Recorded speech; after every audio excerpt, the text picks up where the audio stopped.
Welcome to Expedition 57 on board the International Space Station.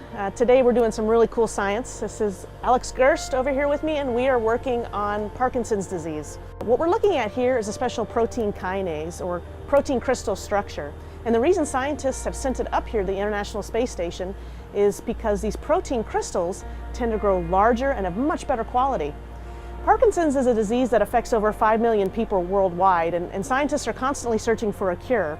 And what we discovered was that here in the microgravity environment, these crystals really like to grow. So if scientists can better elucidate or clarify the structure, then they're better able to develop an inhibitor drug for Parkinson's. And not only an inhibitor drug, but an inhibitor drug with very few side effects. So what Alex is doing here today is he's obviously working on the wall, is what it seems like here in microgravity, and he is. He's got a microscope above him, and he's got a plate that he filled with this special protein crystal structure just a few days ago.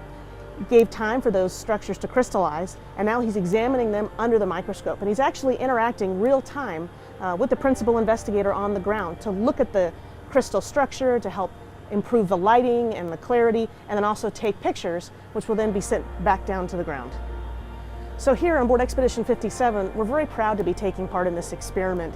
I think in the past few years, scientists have realized that the microgravity environment is such a unique environment to grow things like cells or protein crystals.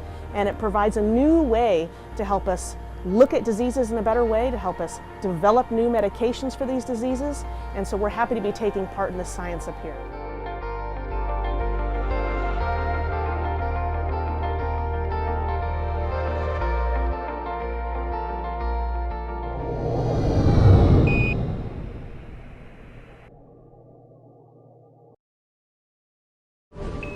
Subscribe for more space.